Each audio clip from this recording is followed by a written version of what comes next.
organization and corporate partner leaned in this summer, more people have an opportunity to do just that. And so we have surpassed by 1,000 the initial goal that we put forward. Every single child that we invest in is yet another opportunity to build the safest, most affordable big city in America. And with that, I'm open to any of your questions that you have. Thank you. Cool. We'll start Miranda. Good morning, Mayor. Good morning. You've indicated that you would not support a property tax increase, and I was just wondering if you could speak to how you would want to raise revenue instead of that. Yeah. Well, what I said was, I just want to be absolutely specific, is that I would not propose a property tax increase in my budget. I'm going to go after progressive revenue. That's what the people of Chicago and working class families in particular want us to see us to do.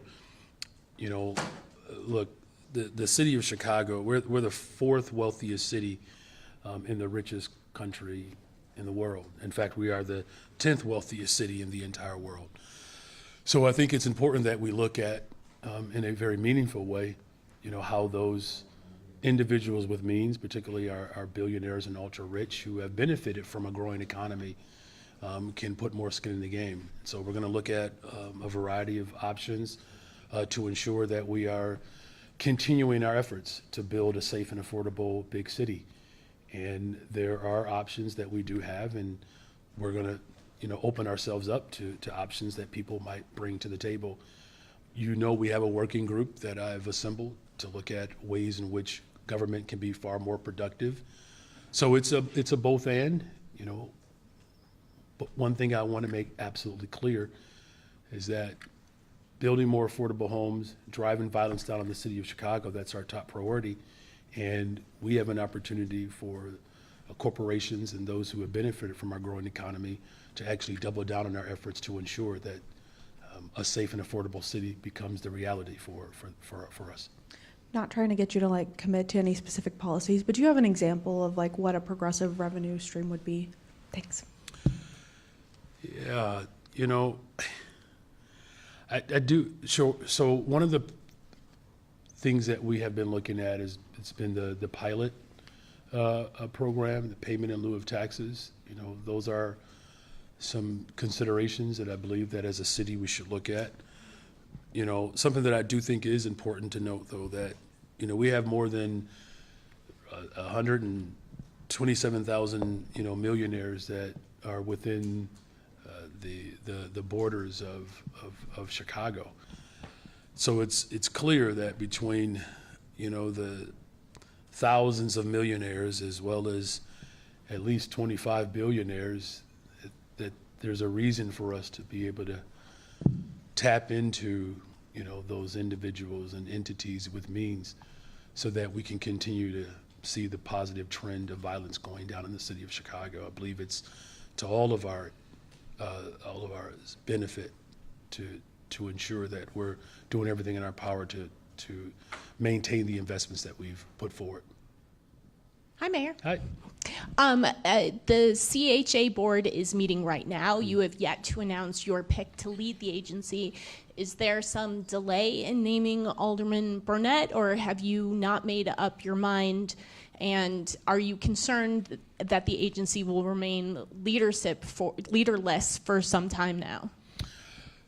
You know, they're not going to take up that vote at this particular time, but I, you know, fully expect them to take up this vote within the next month. There are options that can take place. Could call a special meeting. So I'm not concerned right at this moment. We've been able to, you know, maintain our commitment to expanding opportunities for public housing to grow in the city of Chicago. So I'm not concerned in that regard, but I, you know, fully expect that the board will make its final decision once I put forth a name within the coming month.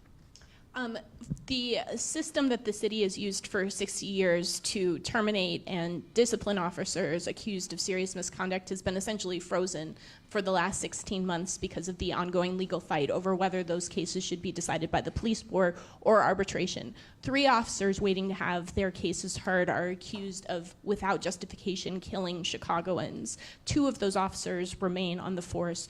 Are you concerned that this continued stalemate will continue and these officers sort of won't be held accountable for what the city's misconduct agency says is clear, unjustified use of force? Well, look, constitutional policing, that is, the ultimate goal. And, our police superintendent has worked especially hard to ensure that we restore, build, and maintain trust within the community, and holding officers accountable who have breached that trust is something that's important. As far as just the delay, the systems that we have in the city are, quite frankly, they're antiquated, and I do believe that there is a need for stronger clarification of where that authority lies. So this is an ongoing, process that I'm committed to ensuring that we get it right. That's the most important thing, is that we get it right. And so, yeah, I've expressed this before. There are some levels of frustration that I do have with a system, and that, takes a while, for due process to be fulfilled. But I can assure you, I'm doing everything that I can, along with the superintendent, to ensure that we have the best and the strongest and the brightest women and men who are serving in this capacity as law enforcement. And if they do break their covenant and their oath, that accountability should be swift and permanent, quite frankly. Mayor, good morning. Good morning. In Washington, D.C., their city council voted to partially repeal the one fair wage ordinance. You have been a staunch supporter of it here, so curious how you feel about the change, especially as restaurant owners and some workers have been raising the alarm here, but city council hasn't entertained any adjustment. How do you view what's going on in our nation's capital there? Well, I don't spend a whole lot of time thinking about what other people are doing in their cities. I just know that we are the most pro-worker city in America, and we're committed to holding that position. I have not heard one worker complain about raises or paid time off. Now, what I've said repeatedly to those in the industry, my door is always open. We should continue to have conversations about ways in which we can increase and grow our local economy. There are clearly strong signs that we do have a growing economy. The door is always open. I know that there are some other costs that are associated with running restaurants, and I'm open, to those discussions. And we have to ensure that we have a stable workforce, right? When rent is on average $1,200 a month in the city of Chicago, I'm working to lower rent. We have to ensure that there's a workforce that is well compensated so that they can actually live in the city in which they're serving. So my door is open, but I'm focused on the city of Chicago as we continue to build a safe, affordable, big city. I would hope that other folks look at us as a model, because clearly what we're doing is working here.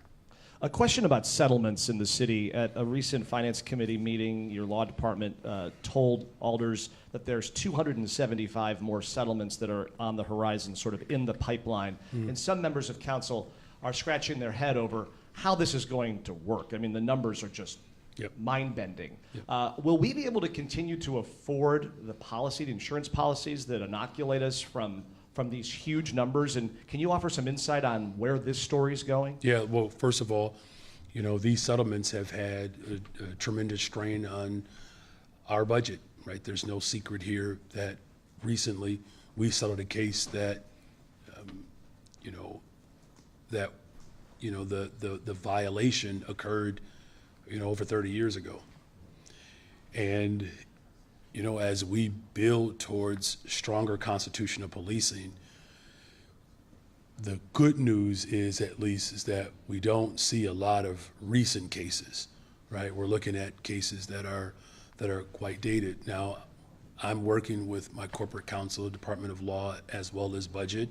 And of course, we're going to engage City Council to create a pathway to be able to deal with these settlements. Look, the bottom line is this, that people were harmed. And there is a responsibility that the city of Chicago has in terms of paying restitution for the harm. But it is a serious weight and burden on our finances. It's a challenge, of course, that we've inherited, much like what we are dealing with our pensions. So there's a collective group that's working to find a pathway so that we can deal with these settlements that, quite frankly, unfortunately, have caused tremendous harm to a lot of families. But, you know, like everything else, we'll find a pathway for it. Hey, Mayor. I'm sure you have more ideas on progressive revenue. I'd like to hear another one. But I'm also curious, you know, how are you handling the possibility that some of these millionaires and billionaires who you want to tax more might just leave Chicago? Yeah. It's interesting because millionaires, particularly in the city of Chicago, that population has increased by about 24%. They're not leaving Chicago. So this notion somehow that we're scaring millionaires away, it's just the opposite. Look at the way our economy is growing. Our airports, particularly O'Hare, continues to break records. Hotel occupancies has reached, you know, numbers that are pre-pandemic. If you look at the revenue streams that we have control over in the city of Chicago, those revenue streams are going strong. What I can tell you is this, not that I know a whole bunch of millionaires, but do you know what they talk about when they do engage with me? They talk about community safety. They don't talk about taxes. Their number one issue is community safety. And as we continue to see the trend move in the positive direction, that allows for our economy to grow. The ultimate goal is to grow the economy. This is not about billionaires versus everyone else. This is about the city of Chicago coming together collectively to build the safest, most affordable big city in America. That's of benefit to our corporations and those with means. So I know that they're committed to programs like CVI. They've actually helped fund them. And when you see the positive work that our community violence intervention workers are doing, particularly within the first 7 months of a newer program that we've instituted, that's what business is. That's what millionaires and billionaires, just like working people, come to me with. How do we continue to drive down violence in the city of Chicago? Because clearly living in the greatest freaking city in the world is not a burden, but it can be a strain if we don't get a handle on violence. And as we continue to work to get a handle on violence, that's what the interest of millionaires and billionaires have brought to me, and we're going to continue to work collaboratively to see the positive trends move downward. And following up on the CHA appointment that isn't moving forward today, the possible pick, Alderman Walter Burnett, has recommended his son, of course, take his seat in the city council. What do you say to Chicagoans who think it's unfair that an elected official would get to appoint, once again, a child of theirs who doesn't have government work experience? Well, the alderman is not appointing anyone in particular. He's brought forth a recommendation, and there will be a number of people who bring forth a recommendation to me. Here's what's most important, is that we actually have someone in that aldermanic seat who understands the assignment. And the assignment is to build the safest, most affordable big city in America. And anyone who is committed to that will be imbibing the spirit of the renowned, former vice mayor and former alderman of the 27th Ward. Hi, Mayor. Hey, Excuse me. I know that's going around, whatever that is. I hope I don't bring it. Was that me? Sorry, Justin. Patient zero there. Yeah. So you campaigned on reviving the corporate head tax, and you haven't sought that the first 2 years. Why not? And are you going to seek it in It's your an third option. budget? It's an option. Why haven't you sought it? It's an option. It's an option now. And I mean, as far as, what I haven't done in my first 2 years, I mean, look, we're on the pace to build 10,000 affordable homes. I also made a commitment to hire 200 more detectives, right? I said we're going to hire more young people. We're going to reopen mental health clinics. There are a lot of things that I said I was going to do, and I've done it. There will be no exception in this regard. As far as the timing around it, this is the perfect time for us now to look at progressive means so that we can continue to demonstrate the positive trend here. Sometimes, here's what I've learned in my first 2 years in office. Some people can keep up with the pace, and others you have to bring them along. And so now we're in a position where people are very clear about the deficit that we projected 2 years ago. And I just hope that City Council recognizes the unique moment that we're in as a city to do something that has not been done before, is to address structural deficits and doing it in a progressive way. The Institute for the Public Good put out a policy proposal that I know your administration's looking into. I don't know exactly what you call it, a corporate income tax, I believe is the phrasing they want to use. What have you guys learned so far as you're looking into it? And is that something you think that you would not need state approval first to be able to do? Yeah, that's a good follow-up to that question. I mean, there is still some ambiguity around like how something like that could occur. What I can say though is, look, we are the #1 relocation for corporate headquarters on a consistent basis. We are voted hands down the best big city in the world. And in order to live up to the expectation that the people of the world has of being that premier city, our corporate partners will have to do more. I believe the number is like 1 in 4 of 18-year-olds or younger in the city of Chicago live in poverty.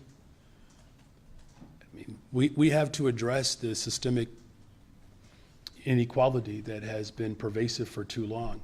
And again, this is more of an opportunity for us to continue to make the necessary investments to drive violence down in the city of Chicago. That is my #1 objective.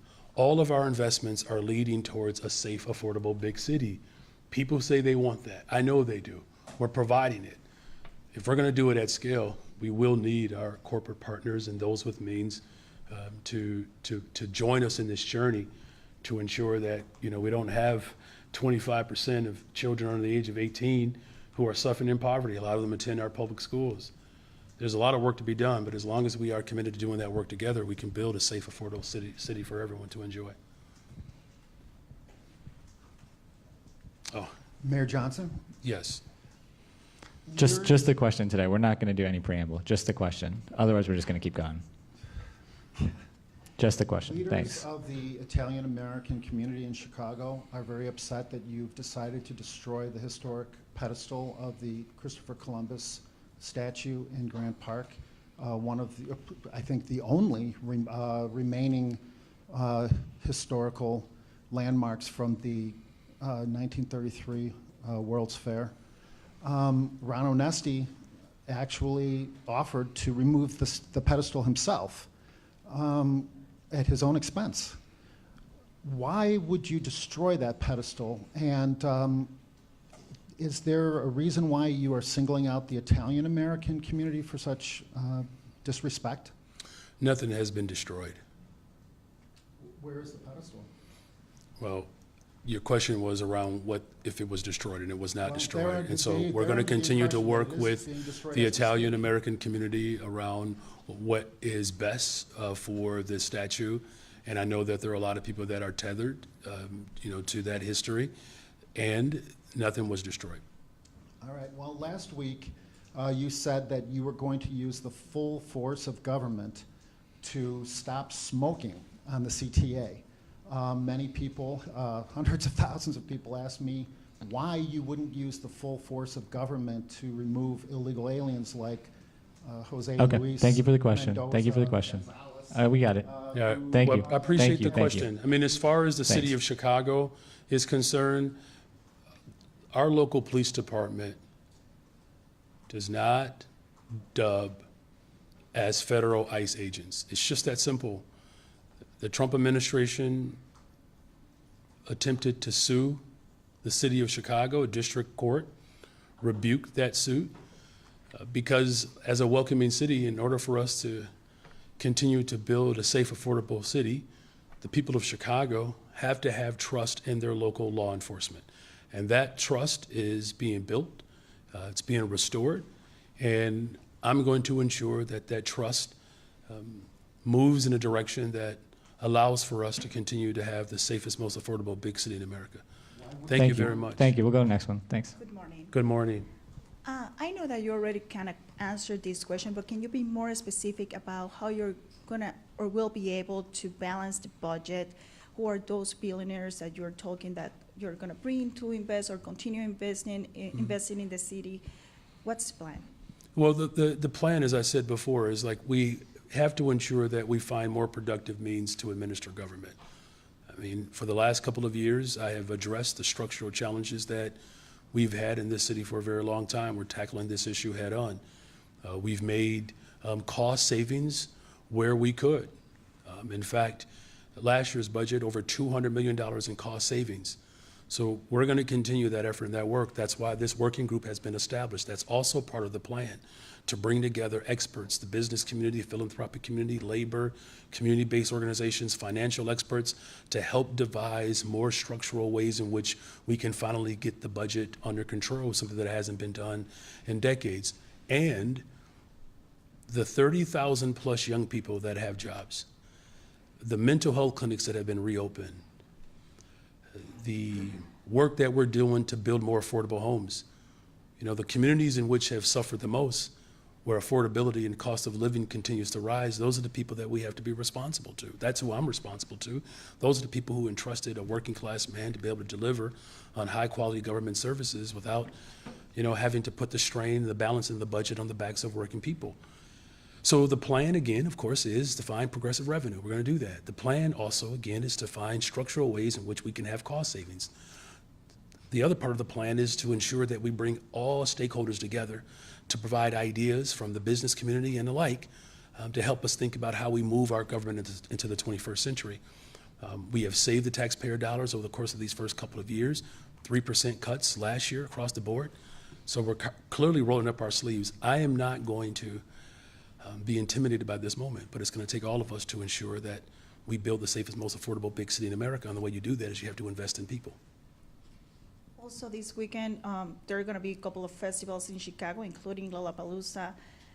There's also still a fear in the immigrant community about a possible targets for ICE raids in cultural events, and one of these festivals is Fiesta del Sol in Pilsen. Is the city ready, and especially to avoid what happened on June 4th? We are ready. We are ready. We are a welcoming city. We're going to hold firm to our position. As I said earlier, the Trump administration attempted to sue my city. We pushed back, obviously, and we won that lawsuit. Every single thing that this administration has attempted to do to bring division and fear in our city, we continue to fight back. Now, that fear and anxiety is real. I was just with Senator Villanueva and Alderman Seixo Lopez walking the blocks in their communities, particularly after the white supremacist attack on those communities with the swastika and the hate crime, essentially, that was moved about in those neighborhoods. And I talked to some of the business owners there, and people are afraid to go out and go grocery shopping. And so right now we are planning events, public events, where we can all go out and grocery shop together and show solidarity with our immigrant community. Our immigrants play an incredible role in the soul of Chicago, and as mayor of the city of Chicago, I'm going to continue to stand firm to protect undocumented families, immigrant families, because they play a crucial role in who we are in the culture of our city. Mayor, I just wanted to clarify or make sure I heard Justin's question on the corporate head tax. Is that It's on the table. Everything has to be on the table. Everything has to be on the table. And what about those who say that it's a job killer? Well, you know, look, the job killers right now are the situations that continue to not speak to addressing violence. Again, when corporate leaders come to me, you know the number one issue they talk about is safety. That's what they talk about. They don't talk about job killing. They don't have those conversations with me. And with a 32% reduction in homicides, 38% reduction in shootings and shooting victims, robberies are going down, particularly in the very areas in which our business district helps move our economy. That's what they're concerned about. And I'm going to continue to address those issues, and those issues require investments. I'm grateful that folks in the business and the philanthropic corporate community are working to add to the $100 million of investments that I put towards violence reduction. Those investments are working. The number one issue that I hear from corporate leaders is, Mayor, do something about crime. And we are doing something about it. And in order for us to continue to drive violence down to a greater extent, we're going to need them to partner with us. And I'm confident, though, that we will be able to have substantive conversations that allow for us to find more productive ways in which we can administer government, but also have progressive revenue so that we can continue to make the investments that are working. As so many Chicagoans today are remembering Ryne Sandberg, I know you mentioned him at that, but what was one of your favorite memories as a Cub fan, and what are you going to be thinking of today? Yeah, again, for those of us especially who, lived through the 80s and 90s, those are some very emotional moments as a Cubs fan. And, I can recall I believe it was the 3-homer game, I believe against the Phillies. But one of the things that really stood out to me about Rhino is that at the height of his career, he had a chance to live out, probably one of the most significant contracts at that time, and decided to forego the completion of that contract. And it really spoke to his love for the game of baseball. And, look, I do believe that people who work should be paid well, but I'll never forget just that decision for him to walk away from the game when he could have just cashed that check in and could have had, again, one of the most significant, payouts, but decided to forego that. It's a remarkable testament to who he was as a human being, more than just a baseball player, but a remarkable human being. He will be loved and deeply missed. And, I know there's a number 23 on the west side of Chicago, with Michael Jordan. But number 23 on the north side, Rhino, that's a number to behold as well. Good morning, Mr. Mayor. Good morning. The Trump administration, Trump has issued an EO to make it easier to institutionalize unhoused people. Do you agree with it? And if not, how would Chicago fight it? Could you repeat that question? In his executive order to do what? To make it easier to institutionalize unhoused people. Institutionalize them. Yes. You mean to incarcerate them? It's not jail, but take them if they seem to need treatment, whether forcibly or voluntarily. Well, look, I've made critical investments within our Department of Family Support Services to work in a strategic and a sensitive, thoughtful way of how we treat those who are unhoused, some of whom have severe mental health issues. So my approach is what we have done, as we have worked to work within these encampments around the city to find services and support for these individuals. I believe that the best way in which we go about doing that is to help move people along and convince them that these are the services that are beneficial for them. That's my approach. I think anything that you do to force something on someone, you're certainly not setting them up for success. Another EO he signed would make it easier to expand data centers. Data centers have been blamed for an increase in people's ComEd bills this month, and the major grid operator for Illinois says those will go up again next year, again driven by the demands of data centers. Chicago's got more than 160. Should we be looking at maybe not expanding them so fast? Maybe. Yeah, look, I can tell you that the number of families who are struggling and living in debt is quite severe. As I mentioned earlier, the number of families who have children and are living in poverty are quite severe. We know that medical debt is one of the greatest drivers of harm of working families. That's why my position is that we should be doing everything in our power to make health care a guaranteed right. The piece of legislation that he just signed, as you know, is going to take food away from individuals. It's going to take medicine away from individuals. We're talking about, millions of people just in the city of Chicago alone that will be harmed by these policies.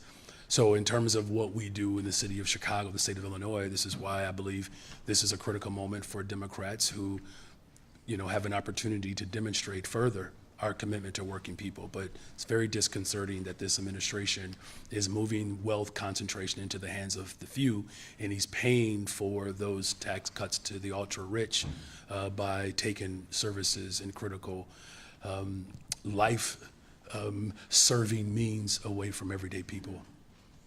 Morning. Good morning. So something new on Walter Burnett's now stalled quest for CHA CEO.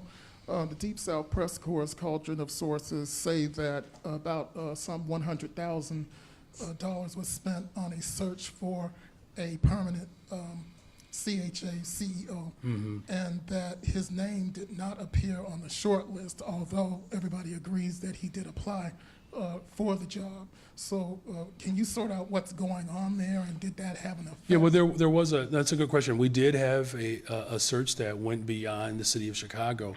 Alderman Burnett applied, and he is one of at least 2 other people that have been recommended to me by the board. But we're told that his name did not appear on a short list. So What short list? we were told there was a list of candidates, and that his name wasn't on. Okay, so his name is his name did appear. His name is on it, right? Because it's one of 2 other names that have been sent to me for consideration. Okay. Now that the public safety concerns among undocumented have hit close to home, as well as excuse me, voice is coming and going, as well as national security concerns have hit close to home with that ammunition and whatever found on the low end at that apartment building populated by nationals, foreign nationals. The question now is, what is the city doing, or what can the city do to balance protecting undocumented as well as citizens under the Alien Enemies Act of 1798? And at the I think I got the question. So look, I speak with the superintendent every single day. We have regular check-ins throughout the week. Our chief DeVries, who provides me updates on a regular basis of the incoming information that we have that could be of a threat to our security here. And, we work in this regard, with the federal government to ensure that any threat, or even what is seemingly a threat, that we take it seriously. And the city is as prepared as we have ever been to deal with forces that would want to terrorize us and impact our way of life. But Chief DeVries, balancing with the welcoming. Yes. Yes. So again, the welcoming city ordinance, which is separate and apart from how our local law enforcement does cooperate with federal agents, particularly when it's regarding, the trafficking of children, the, getting guns off the streets of Chicago. So there are a host of things that the Chief DeVries, who is is the chief of that particular division, that we do have coordination. As it relates to immigration enforcement, that's separate. We do not cooperate or enforce federal immigration policy as a local police jurisdiction. Thank you, Mark. Thank you, Mark. Thanks, Mark. We got to keep going. Go ahead, Craig. Mayor, you were talking about the 2 main things. You want to keep the city safe. You want to grow the economy. When we look around the city recently, saw 2 cranes up. You've touted all the affordable homes that you're building. Why don't we see you touting groundbreaking for large businesses that bring jobs that grow the economy? Well, because there are many ways in which you can grow your economy. And this is what I mean by being far more innovative and progressive in terms of how we have economic development. So let's just look at the Department of Planning and Development just last year alone. $11 billion of new investments, of which that constitutes for 37,000 construction jobs. So when you think about some of the development that we're doing downtown, for instance, the conversion of old office spaces into housing, you're not going to see a crane on those projects, but the development is still happening, right? And so there are ways in which our economy continues to grow.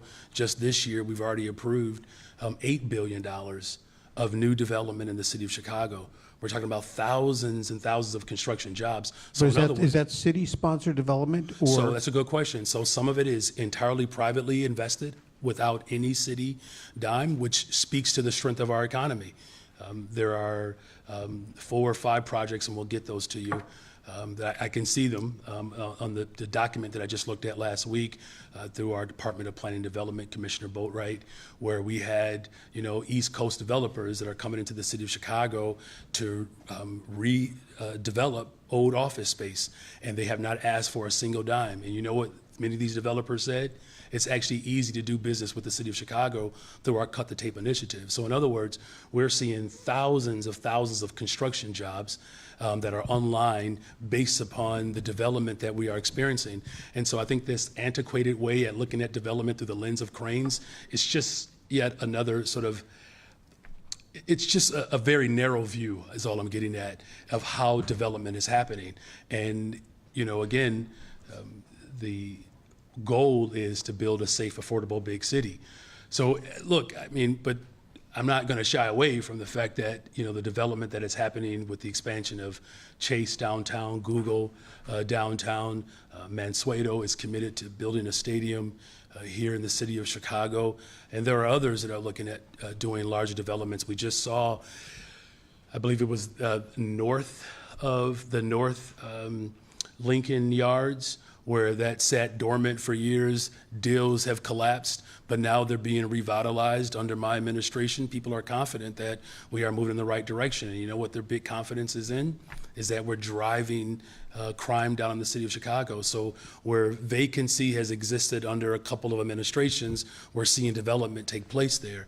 So there are multiple ways in which we can create jobs. We have the strongest workforce, the best universities, 20% of the world's fresh water, the most diverse economy in the entire country. That's why people are attracted to this city. And as long as we're creating thousands of jobs, clearly development is happening here.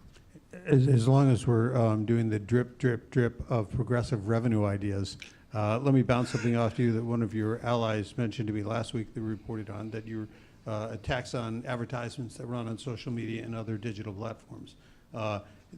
Is that also the things that are on the table? And maybe since you're laying out some of the ideas, lay out a few more. Well, I could say, since you asked about that one, when I was a Cook County Commissioner, I actually worked with those who were moving that legislation in Maryland. There is a suit right now that, you know, will help provide some clarity and determination of how we can move forward with it. But I've long been a supporter of the placing revenue lines with our digital ads. Look, people have made billions of dollars from the digital industry, literally billions of dollars, and that free advertisement happens on a consistent basis. So this is something that I've been looking at and exploring since 2018. So yes, that is yet another idea that is on the table. All right, is that everybody? Thank you all. All right, thank you all. Have a great day.